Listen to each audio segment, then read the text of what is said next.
Hello, everyone.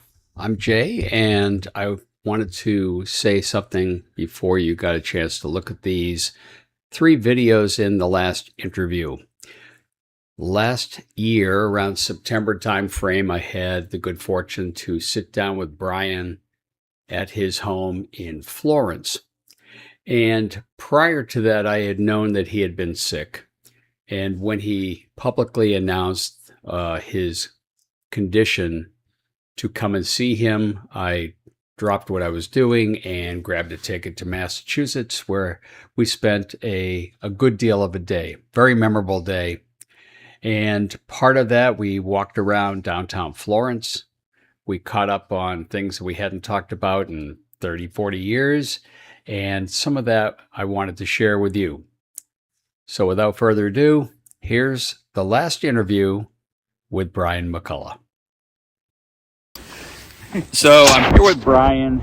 Today is what date, Brian? It's the September 28th at like 10 of noon already. And I wanted to capture a couple of conversations with you. Talk to me about your recollection of the day that we went over to 5 College Radio, WFCR, and you and I had gone from the high school, and someone had come up to me and said, "Hey, you want to go interview the Maharishi Yogi?" Do you remember and recall that day? No. You don't? You don't? No, I don't remember FCR being involved at all. I remember going in with fake credentials from the little radio station that we operated out of one of Ray's spare bedrooms in Leverett. Mm-hmm. We broadcast every Friday night because it was all we could afford on paying his mom the electric bill. Yep. And I cracked us up some credentials from our radio station, which was WCVB, which I think were his sister's initials or something. I don't know where. Which ended up being Channel 5 in Boston. Well, yeah. There was some combination of, there was a B for Brown and others involved. And we were getting, at that point already, we were getting pretty nervous because we were seeing... back then when the federal government had unmarked vehicles, they were always the same color as a Sherman tank. I think they bought their paint in 1,000-gallon barrels, and every vehicle they had was the same damn color. So when you'd get close to these vans in Amherst on a Friday, you'd see FCC down in the bottom underneath the bumper. So we, being paranoid teenagers, either because we were paranoid anyway or were doing something that might have made us a little more paranoid, I don't know. Which was probably the case. Yeah, it's for some of us, yes. Going around town on a Friday and seeing that sort of federal green on a vehicle that said FCC on the bumper, naturally we thought they were after us, trying to track where we were broadcasting from. At that point, you could have, if I remember right, an AM radio antenna in your home, which involved like 6 feet of wire you could hang out your window or whatever. We had something like 1,300 feet of AM antenna strung between 3 points on a triangle on Ray's property, from the barn to this tree back to the bedroom window. We were getting, you have to remember this was 50-something years ago, so we weren't getting emails from anybody. We were getting postcards, because, we put out an address. I don't know where we got it from. I think we had a post office box in Leverett at that point. I don't know. But we were getting mail from people who were listening to us regularly every Friday night when we were playing the latest, Beatles tune, or Zappa was played a lot, or the Fugs, or we did play a lot of Mothers of Invention stuff. But we got into this unusual stuff and played things that nobody was playing anywhere. I think we had a more progressive set list than the college radio in town. Yeah.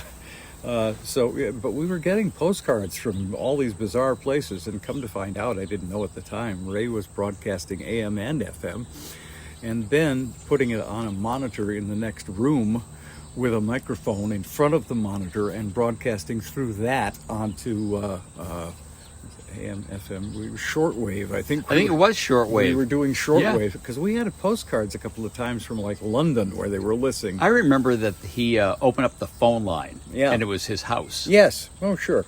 Young and stupid. Really, really stupid.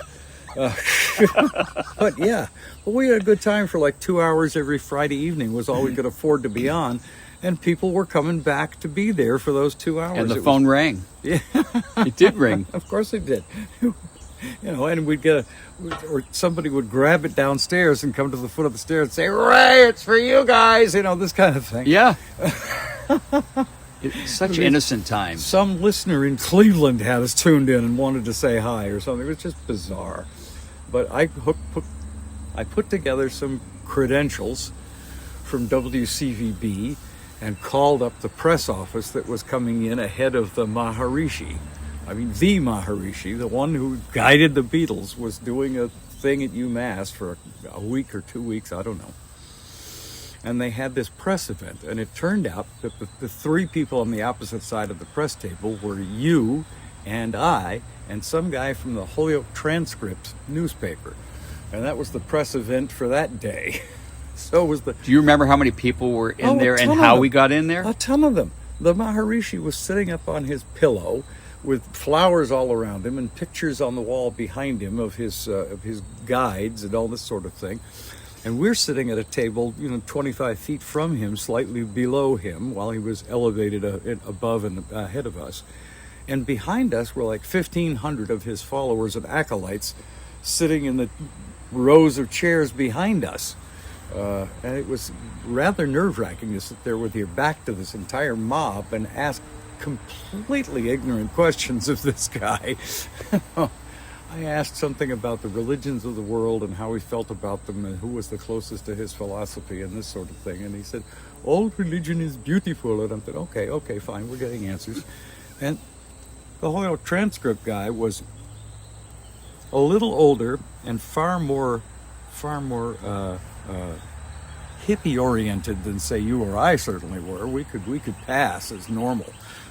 This guy was the original, standing on the corner looking for the latest variety of weed he could find from the Holyoke area, and he's asking about, "I've heard that people who meditate, get off drugs completely. Is that right?" The kind of things. "I don't see how that's possible, man." So that's kind of the way our press conference went with the Maharishi.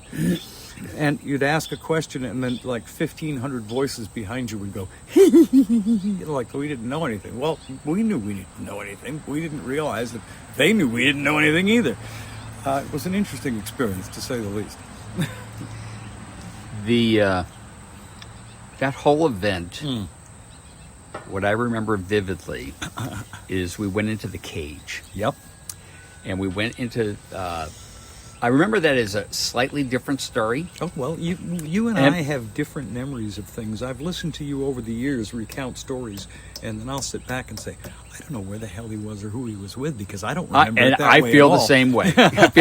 So I don't apparently we were both stoned. Or I don't know. I don't think we were both stoned at that age, but somewhere our memories of different events have diverged, and that's fine. We have two different viewpoints. You know what? It's still the same event. So we walked into the cage, and we walked into an office to the left and said, "We're here to interview the Maharishi Yogi." And she goes, "Oh, that's great. Go to the end of the hall and open the door." We walked to the end of the door, and it was like the Wizard of Oz. It was this weird thing. And I remember opening the door and hearing this roar of people and closing the door. And I went, "My God, did you hear that?" And you went, "Do it again." And opened up. And when we opened the door, we were on the fire escape at the top. Looking down at all the people. We had to go down the fire escape. And we were greeted at the bottom. I see. By somebody. And you don't remember that. No, not at all. Not at all. One of us is telling the truth. We're both telling the truth as we remember it. And we were, 14 or something? I mean, it's just we were stupid. Young. We were young. Yes. So naturally. And how did we make it to the table? I don't know. I called up and said, "We're from WCVB and we want to come and interview this guy." Maybe I gave him the Boston TV station's call signals. I will tell you that I remember something very, very particular about that day. We both went there and we sat down, and I had no idea what I was going to ask. Yeah. And I looked at you and I said, "Do you know what you're going to ask?" And you went, "Yeah." Yeah. And I'm like, "Come on, you're in radio. Have some prep." Yeah. So I'm like, well, you're no fucking help. So I came up with a question, and I said, this is a pretty good question. Now, what I do remember about that day is you were sitting there and you were writing out your question. I got in the middle somehow, and Holyoke was next to me on the left, and you were next to me on the right. And there were a couple of more people. Really? Yeah, there were. Oh, I remember that the guy from either Look or Life magazine was Oh, there. jeez. And there was one other guy, either Newsweek or Time. Because it was a big, the stage was very big. Yes. Oh, yes. And well, it went up like a pyramid in steps. It and did. They were all covered That's right. in flowers. But the interviewees it was a fairly long table. Yeah. Yeah. And I remember the TV crew were up on pedestals in back of us. Okay. And I was able to corroborate this with who? Brett Anderson. Okay. Brett Anderson worked for the Transcendental Meditation, the Maharishi's group. I see. Did you know that? No, I thought maybe it was just that the two of you were buying from the same dealer and you have the same memory. Whatever you're on is really good stuff. So we, and I remember saying, Mr. Maharishi, do you Great ever way to start. Yeah, do you ever feel that maybe transcendental meditation will end as you know it? And he leaned forward and he like this, and he goes, I think not.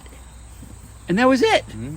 And it was on to Mr. McCullough. Yes. And I'm like, and everybody else was getting like 5-minute answers. No. And you asked some really brilliant question. Thank you. Yes, I was a brilliant interviewer at that point in my life. I asked something about, you are here training these, 1,500 goofy grinning Gus's behind me, and who trained you? Well, the whole place burst into laughter because I asked him who had trained him, and I to this day don't understand why it was a stupid, laughable question. But he pointed over his shoulder to one of the pictures that were hanging behind him, and that was it. We're doing this audio interview, and he pointed to a picture, and then we moved on. And I don't know who the picture was. I didn't do a lot of follow-up after we had this brilliant, revealing interview to find out what the hell he was talking about. But he pointed to a picture, and we moved on to the next question. What was really telling about is after you asked the question, it didn't go on a lot longer. It ended fairly quickly. And all the people... I think the authorities were coming. They figured out we were a couple of frauds. And all the people who had interviewed and asked questions were surrounded by other people. Yes. Do you remember that? Yes, I do. Every single one of us was suddenly surrounded by a sea of acolytes. You had people. I had nobody. Well, you asked him what shoe size he had. I mean, for God's sake, nobody cared. So, for everybody, this is exactly what happened. We have two slightly intersecting stories that match up, and two old guys that have different versions of the story. Yes. But I do remember... I do remember we were all swamped with these people who were his followers, wanting us to learn more. Will you come here? Will you see us in this setting? Or will you come and have a talk with us or whatever? And I'm thinking... No, it's not like, I didn't come here to be a convert. I'm just asking the man. Actually, I'm sitting here because it'll be pretty cool 50 years from now to say I interviewed the Maharishi. That's why I'm here.